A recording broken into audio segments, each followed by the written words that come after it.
जय गुरु जी संगत जी, शुक्राना गुरु जी। संगत जी, गुरु जी की कृपा से हमारे चैनल पर शिव पुराण का महाआगमन हो रहा है। तो संगत जी, सुबह डेली 8 बजे आप लोगों को शिव पुराण की कथा मिलेगी। तो संगत जी, अगर आप अपने घर में शिव पुराण का पाठ नहीं कर सकते तो आप चैनल पे अपलोड किए गए पाठ को अपने घर पर भी चला के छोड़ सकते हैं संगत जी, क्योंकि गुरु जी ने अपने वचनों में कहा है कि हमें नित्य रोज़ एक शिव पुराण का पाठ ज़रूर करना चाहिए और सुनना चाहिए, जिससे गुरु जी की कृपा, गुरु जी की ब्लेसिंग्स हमें मिलती रहती हैं और हमारे घर की, हमारे परिवार की नेगेटिविटी और घर में सुख शांति और समृद्धि भी आती है। तो संगत जी, रोज़ आप लोग अपने घर में शिव महापुराण का पाठ ज़रूर चलाएं और सुनें। तो चलिए संगत जी, अब हम पाठ शुरू करते हैं। पाठ शुरू करने से पहले मैं अपने प्यारे गुरु जी का मंत्र जाप करना चाहूँगी। ओम नमः शिवाय, शिव जी सदा सहाय। ओम नमः शिवाय, गुरु जी सदा सहाय। जय गुरु जी, शुक्राना गुरु जी, अनंतम अनंतम शुक्राना मेरे प्यारे गुरु जी। सही। जय गुरु जी संगत जी, शुक्राना गुरु जी। संगत जी, गुरु जी के चरणों में मेरा कोटि कोटि नमस्कार। हाँ तो संगत जी, अब मैं गुरु जी के मंत्र गए जाप को करके शिव महापुराण की कथा को आरंभ करती हूँ। आप सब भी गुरु मंत्र का जाप करें। ओम नमः शिवाय, शिव जी सदा सहाय। ओम नमः शिवाय, गुरु जी सदा सहाय। ओम नमः शिवाय, शिव जी सदा सहाय। ओम नमः शिवाय, गुरु जी सदा सहाय। जय जय गुरु जी, शुक्राना गुरु जी। जय जय गुरु जी, शुक्राना गुरु जी। संगत जी, अब मैं शिव महापुराण की आगे की कथा आरंभ करती हूँ। दक्ष का शिव से विरोध। पूर्व समय में प्रयाग में मुनियों ने एक महान यज्ञ का आयोजन किया। वहाँ पर ज्ञान शास्त्र की चर्चा हुई। उस यज्ञ में भगवान शिव जी भी अपने गणों सहित आए। उसी समय दक्ष प्रजापति भी वहाँ पर आए। सबने भक्ति पूर्वक उन्हें प्रणाम किया, परंतु शिव जी अपने आसन पर ही बैठे रहे। उन्होंने अपने आसन से उठकर उनका स्वागत नहीं किया। इससे दक्ष क्रोध में भर गए। उन्होंने सभा के मध्य में खड़े होकर शिव जी को अपशब्द बोले। उन्होंने कहा, यह शिव पाखंडी, दुर्जन, पापी, ब्राह्मण, निंदक और सदैव स्त्री में आसक्त रहने वाला व्यक्ति है। हे देवताओं, ब्राह्मणों, मैं इसे श्राप देता हूँ। आज से यह देवताओं के साथ यज्ञ में भाग नहीं पाएगा। यह सुनते ही नंदीश्वर की आंखें क्रोध से लाल हो गईं। उसने दक्ष को फटकार लगाई।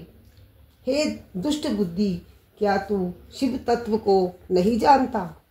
अरे दुर्बुद्धि, इन भृगु आदि ऋषियों के मध्य में भगवान शंकर का तूने उपहास किया है। इसलिए मैं तुझे शिव जी के प्रभाव से श्राप देता हूँ कि तुम सब ब्राह्मण वेद का वास्तविक अर्थ न समझकर केवल वाद विवाद पर ही विश्वास करोगे। इस पर भगवान शिव जी ने नंदीश्वर को समझाते हुए कहा, तुम्हें क्रोध नहीं करना चाहिए। मैं वेदों और ब्राह्मणों को श्राप नहीं देता हूँ। तुम समझ लो कि दक्ष का श्राप मुझे नहीं लगेगा। भगवान शिव नंदीश्वर को शांत करके अपने धाम कैलाश को चले गए। दक्ष भी ब्राह्मणों के साथ अपने निवास को प्रस्थान कर गए। ब्रह्मा जी ने नारद को बताया। शिव जी के द्रोह को ध्यान में रखकर दक्ष ने कनखल में, जो हरिद्वार के पास स्थित है, एक बड़ा भारी यज्ञ किया। इस यज्ञ में भृगु आदि ऋषियों को बुलाया। सभी सिद्ध, गंधर्व, विद्याधर, आदित्य, नाग तथा सभी ऋषि मुनियों को बुलाया। ब्रह्मा जी एवं विष्णु जी पार्षदों सहित पधारे, परंतु इस यज्ञ में दक्ष ने शिव जी को नहीं बुलाया। यहाँ तक कि उन्होंने अपनी पुत्री सती को भी नहीं बुलाया। यज्ञ के आरंभ के समय ऋषि दधीचि ने पूछा कि इस यज्ञ में शंकर क्यों नहीं आए। दधीचि की बात सुनकर मूर्ख दक्ष ने कहा, देवताओं के प्रमुख विष्णु जी आ ही गए हैं, फिर मुझे शिव की कोई आवश्यकता नहीं है। मैंने ब्रह्मा जी के कहने पर उसे अपनी कन्या सती दे दी, वरना उस आकुलीन माता पिता से रहित भूत प्रेतों के स्वामी मूर्ख ईर्ष्यालु को कौन पूछता है। वह इस यज्ञ में भाग लेने के योग्य नहीं है, इस कारण मैंने उसे नहीं बुलाया। मेरे इस यज्ञ को आप सब लोग मिलकर सफल बनाएं। इस पर दधीचि ऋषि ने दक्ष से कहा, तुम चाहे जो कहो, परंतु शंकर जी के बिना यह यज्ञ अधूरा है। इसमें तुम सब नाश के भागी बनोगे। इतना कहकर महर्षि दधीचि उस यज्ञ को छोड़कर चले गए। इसके साथ ही वहां जितने शिव भक्त थे वह भी दक्ष को श्राप देकर लौट गए। इस पर दक्ष ने हंसकर कहा, शिव भक्त दधीचि चला गया तो अच्छा ही हुआ। मैं तो बहिष्कृतों को यज्ञ में रखना पसंद नहीं करता। तब शिव की माया से प्रभावित होकर देवताओं ने यज्ञ को आरंभ कर देवताओं की पूजा की। जिस समय देवता और ऋषि दक्ष के यज्ञ में जा रहे थे, उस समय सती जी गंधमादन पर्वत पर अपनी सखियों के साथ अनेक क्रीड़ाएं कर रही थीं। सती जी ने देवताओं और ऋषियों को जाते देखा। तब चंद्रमा रोहिणी से आज्ञा लेकर गए। सती जी की आज्ञा से विजया नामक सखी ने चंद्रमा से सब वृत्तांत जानकर उनसे कहा। सती ने भगवान शंकर से कहा, हे प्राणेश्वर, मेरे पिता एक बड़ा भारी यज्ञ कर रहे हैं, उसमें आपको क्यों नहीं निमंत्रित किया गया। सब कार्य छोड़कर आप मेरी प्रार्थना पर मेरे साथ पिता के यज्ञ में चलने की कृपा करें, क्योंकि संबंधियों के यहाँ प्रेम बढ़ाने के लिए समय पर उनके पास जाना चाहिए। शिव जी बोले, हे देवी, तुम्हारे पिता दक्ष मुझसे बैर भाव रखते हैं, इसी वजह से उन्होंने तुम्हें भी नहीं बुलाया। परंतु बिना बुलाए कहीं नहीं जाना चाहिए। बिन बुलाए मेहमानों को मरण तुल्य अपमान सहन करना पड़ता है। यह सुनकर सती जी बोली, हे स्वामी, आपसे ही तो यज्ञ पूर्ण होता है, फिर आपको ना बुलाने का कारण जानना चाहती हूँ, अतः मुझे ही जाने की आज्ञा दीजिए। सती का हठ देखकर शिवजी ने उन्हें नंदी वृषभ पर बैठाकर वस्त्राभूषण से अलंकृत करके 60,000 गणों के सहित भेज दिया। सती का अपमान। सती जी जब अपने पिता दक्ष के यहाँ पहुंची तो वहां विशाल यज्ञ चल रहा था। सती को आई देखकर उनकी माता एवं बहनों ने तो उसका सत्कार भी किया, परंतु पिता दक्ष और उनके अनुयायियों ने उसका सत्कार नहीं किया। फिर भी सती ने समान भाव से सबको नमस्कार किया। उसने यज्ञ में अपने पति का भाग न देखकर उन्हें महान दुख हुआ और वह अपने पिता से बोली, आपने मेरे पति शंकर भगवान को क्यों नहीं बुलाया, जबकि वह स्वयं यज्ञ स्वरूप है। उनके बिना आपने यज्ञ कैसे आरंभ कर दिया? क्या आप उन्हें एक साधारण देवता समझते हैं? यह तो उनका घोर अपमान है। ब्रह्मा विष्णु की ओर संकेत करके उनसे पूछा, आप लोग उनके बिना यज्ञ में कैसे चले आए? दक्ष ने क्रोधित होकर कहा, हे पुत्री, तू यहाँ बिना बुलाए क्यों चली आई? अब तू यहाँ रह या चली जा, तुझसे मेरा कोई संबंध नहीं है। तेरा पति भूत प्रेतों का स्वामी है, जो वेद के अनुसार बहिष्कृत, अकुलीन और अमंगलिक है, इसलिए मैंने तेरे पति को नहीं बुलाया। यह सुनकर सती बोली, जो व्यक्ति भगवान शिव जी की निंदा करता है या सुनता है, दोनों ही नरक के वासी बनते हैं। इतना कहकर सती जी ने अपना शरीर योग द्वारा भस्म कर दिया। जब सती ने योग द्वारा अपना शरीर त्याग दिया तो चारों ओर हाहाकार मच गया।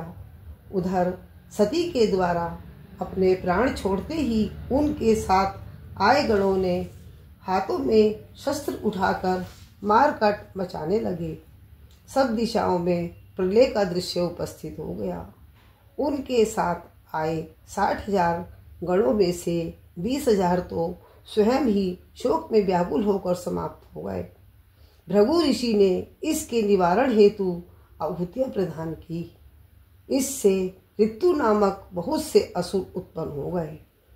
उन्होंने शंकर जी के गणों से युद्ध आरंभ कर दिया। उन्होंने भगवान शिव के गणों की शक्ति क्षीण कर दी। यह दृश्य देखकर आकाशवाणी हुई कि हे मूर्ख दक्ष, तूने बड़ा अनर्थ कर डाला है। तूने स्वतः ही आई अपनी पुत्री का अपमान कर डाला।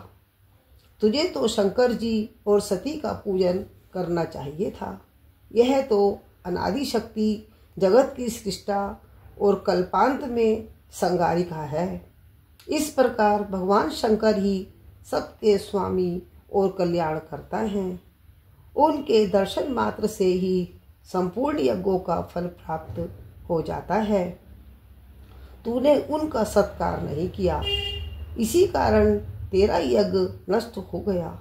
हे दक्ष प्रजापति, शिवजी की पूजा किए बिना तेरा कल्याण संभव नहीं है।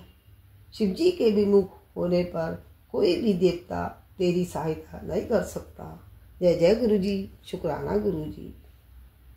वीरभद्र और महाकाली की उत्पत्ति। आकाशवाणी सुनकर सभी देवता और मुनि आश्चर्य करने लगे, परंतु शिवजी की माया से किसी के मुख से एक भी शब्द ना निकला। इधर भृगु द्वारा उत्पन्न असुरों ने जब मारकाट आरंभ कर दी तो शिवजी के गण भगवान की शरण में जाकर उन्हें माता सती के शरीर का त्यागना और युद्ध का सब वृतांत कहा। यह समाचार सुनकर शिवजी के क्रोध की कोई सीमा ना रही। उन्होंने अपनी एक जटा उखाड़कर उसे पर्वत पर दे मारा। इससे उसके 2 टुकड़े हो गए। उससे प्रलय काल की ज्वाला के समान भयंकर आवाज के साथ वीरभद्र और महाकाली प्रकट हुई। वीरभद्र ने हाथ जोड़कर शिवजी को प्रणाम किया और उनसे पूछा, मेरे लिए क्या आज्ञा है? यदि आपकी आज्ञा हो तो मैं क्षण भर में ही समुद्रों को सोख लूं, पर्वतों को भस्म कर डालूं, ब्रह्मांड को भस्म कर दूं या देवताओं और मुनीश्वरों को भस्म कर दूं। तब भगवान शंकर ने वीरभद्र को आशीर्वाद देकर कहा, ब्रह्मा का पुत्र दक्ष एक यज्ञ कर रहा है जो बहुत ही अहंकारी है और मेरा विशेष रूप से विरोधी है। तुम्हें उसके यज्ञ को विध्वंस करना है। उस यज्ञ में शामिल देवता, गंधर्व, यक्ष आदि कोई बचने ना पाए। विश्वदेवा आदि तुम्हारी स्तुति करेंगे, परंतु तुम उन्हें भी मारकर मेरे पास ले आना। दक्ष को तो पत्नी सहित तिलांजलि देकर आना। वीरभद्र शिवजी को प्रणाम करके दक्ष के यज्ञ को विध्वंस करने चल दिया। शिवजी ने वीरभद्र के साथ अनेक गणों को भेजा। वीरभद्र शिवजी के समान रूप धारण कर रथ पर आरूढ़ होकर चल पड़ा। वह 108 लंबा था। उसमें 10,000 सिंह जुटे हुए थे। इसके साथ ही काली, कात्यायनी, ईशानी, चामुंडा, मुंडमर्दनी, भद्रकाली, भद्र, बली और वैष्णवी, इन नवदुर्गाओं ने भी दक्ष को मारने के लिए अपने गणों के साथ प्रस्थान किया। वीरभद्र और महाकाली के गणों की गिनती करना असंभव है। 64,000 करोड़ तो शिवजी के गण थे। उस समय शंख, भेरी, जटाहर आदि के नाना शब्द करके बाजे बजने लगे। उस यात्रा के प्रस्थान में अनेकों प्रकार के शुभ शगुन होने लगे। जब वीरभद्र यज्ञ को नष्ट करने हेतु चले तो दक्ष और वहां आए देवताओं के लिए अपशगुन होने लगे। दक्ष की बाई आँख, बाया हाथ, बाई जगह फड़कने लगी। पृथ्वी पर भूकंप आया तथा दिशाएं मलिन हो गईं। सूर्य में काले धब्बे दिखाई देने लगे। बिजली और अग्नि के समान नक्षत्र गिरने लगे। हजारों की संख्या में गिद्ध दक्ष के सिर पर मंडराने लगे। यज्ञ का मंडप गिद्धों की छाया से ढक गया। गीदड़ भयंकर आवाज करने लगे। सब दिशाओं में अंधकार फैल गया। विष्णु आदि देवता भी भय से कांपने लगे। उस समय आकाशवाणी हुई, हे दक्ष, तू महापापी एवं मूढ़ है, तुझे धिक्कार है। अब तुझे महान दुख उठाने पड़ेंगे। तेरे कारण यहाँ उपस्थित इन देवताओं को भी महान कष्ट सहने पड़ेंगे। इस तरह अपशगुनों से तथा आकाशवाणी के द्वारा भयभीत होकर दक्ष विष्णु जी के पास जाकर उनकी स्तुति करने लगा। दक्ष विष्णु जी से बोला, मुझे बड़ा डर लग रहा है। हे प्रभु, आप यज्ञ स्वरूप हैं, आप जैसे भी हो इस यज्ञ की रक्षा कीजिए। विष्णु जी ने उसे समझाया, हे दक्ष, तुमने शिवजी से बैर क्यों मोल लिया? यह उसी का फल है। पूज्य जनों का अपमान करने से पग पग पर आपत्तियां आती हैं। अब भी समय है, तुम प्रसन्नता पूर्वक शिवजी की पूजा करो। तुम्हारी इस अनीति के कारण मेरा भी प्रभाव क्षीण हो गया है। विष्णु जी के इस प्रकार समझाने पर दक्ष का मुंह उतर गया और वह चुपचाप पृथ्वी पर बैठ गया। उसी समय वीरभद्र अपनी सेना सहित वहां पहुंच गया। उसकी सेना से सभी दिशाएं व्यक्त हो गईं। पृथ्वी, समुद्र आदि सब कांपने लगे। उस भयंकर दृश्य को देखकर दक्ष अपने मुख से रुधिर की उल्टियां करने लगा। इस पर वह पुनः विष्णु जी की शरण में आया, परंतु वीरभद्र को देखकर श्री हरि ने दक्ष से कहा, ये शंकर का गण है। इसकी विशेषता है कि यह शिवजी के शत्रु का अवश्य नाश कर डालता है। इसे कोई भी नहीं रोक सकता। ये निस्संदेह तुम्हारे साथ मेरा विनाश कर देगा। शिवजी की आज्ञा के बिना मैं जो तुम्हारे यज्ञ में पधारा हूँ, इस कारण मुझे भी डर लगने लगा है। इसे रोकने की शक्ति मेरे अंदर नहीं है। मेरे सुदर्शन चक्र का इस पर कोई प्रभाव नहीं पड़ेगा। यदि हम यहाँ से भागे भी तो यह वीरभद्र अपने आकर्षण से हमें खींच लेगा। इसके शस्त्रों की गति आकाश, पाताल, पृथ्वी सब जगह एक सी है। विष्णु जी अभी ये कह ही रहे थे कि वीरभद्र अपनी सेना सहित यज्ञ मंडप में प्रवेश कर गया। वीरभद्र के आने पर इंद्र ने विष्णु आदि का परिहास कर उससे युद्ध आरंभ कर दिया। इंद्र का शिवगणों के साथ घोर संग्राम हुआ। भृगु जी ने दक्ष के संतोष के लिए शिवगणों का उच्चाटन कर दिया। इससे भूत, पिशाच, प्रेत आदि पराजित होकर भागने लगे। ऐसा देखकर महापराक्रमी वीरभद्र ने उनसे युद्ध किया और देवताओं आदि को अपने त्रिशूल से घायल कर दिया। देवों की भयंकर पराजय हुई। वीरभद्र ने इंद्र आदि देवों से कहा, हे इंद्र, हे अग्नि, सूर्य, चंद्रमा, कुबेर आदि देवों, तुम इस यज्ञ में क्यों आए हो? तुम्हें इसका परिणाम भुगतना पड़ेगा। इसके पश्चात इंद्र में वीरभद्र में भयंकर युद्ध होने लगा। दक्ष का शिरोच्छेदन। वीरभद्र ने भगवान शंकर का नाम लेकर विष्णु के पक्ष स्थल में त्रिशूल से प्रहार किया। इससे विष्णु मूर्छित होकर पृथ्वी पर गिर पड़े।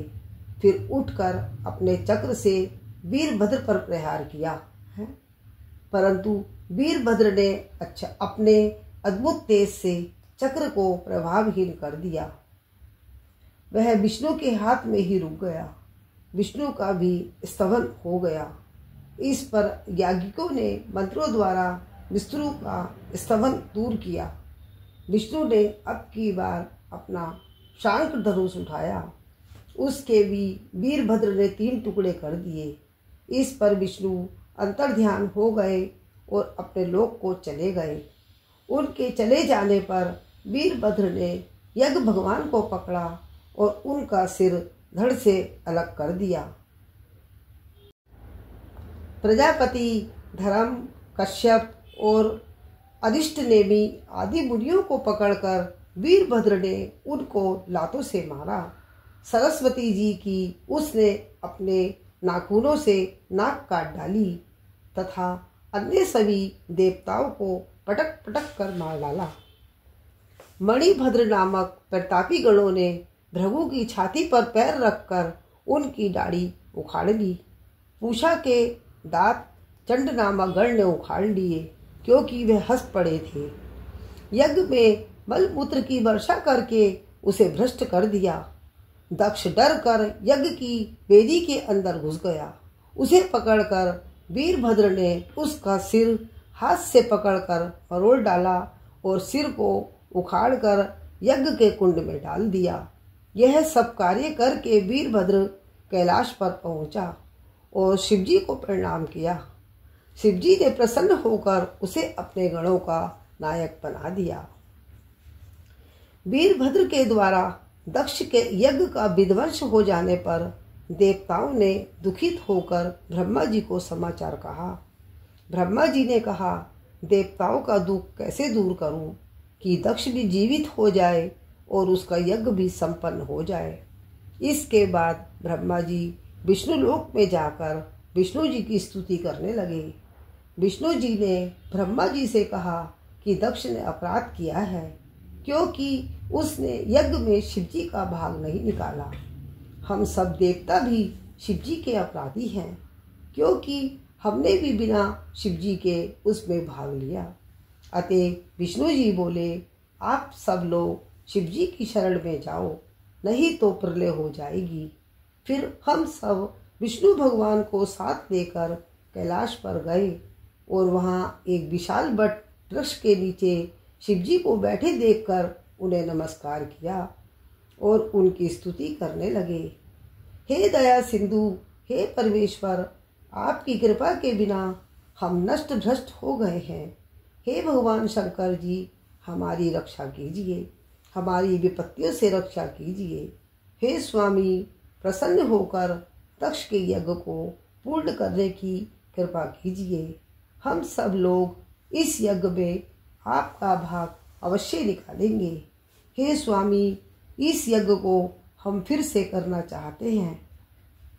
इस प्रकार बार बार विनती करके ब्रह्मा और विष्णु शिवजी के चरणों में गिर पड़े। शिव कृपा से दक्ष का जीवित होना। देवताओं की स्तुति से शिव जी प्रसन्न हो गए। उन्होंने कहा, हे देवताओं, मैं तुम्हें क्षमा करता हूँ। जहाँ तक दक्ष के यज्ञ का प्रश्न है, उसे मैंने विध्वंस नहीं किया, अपितु उसके कर्म से ऐसा संभव हुआ है। जो दूसरों का बुरा सोचता है, उसका स्वयं बुरा हो जाता है। दक्ष ही यज्ञ का सिर है, अब उसका सिर बकरे जैसा होगा। भृगु सूर्य के नेत्रों से यज्ञ का निरीक्षण करेंगे। पूषा के टूटे दांत जुड़ जाएंगे। भृगु की दाढ़ी बकरे की तरह होगी।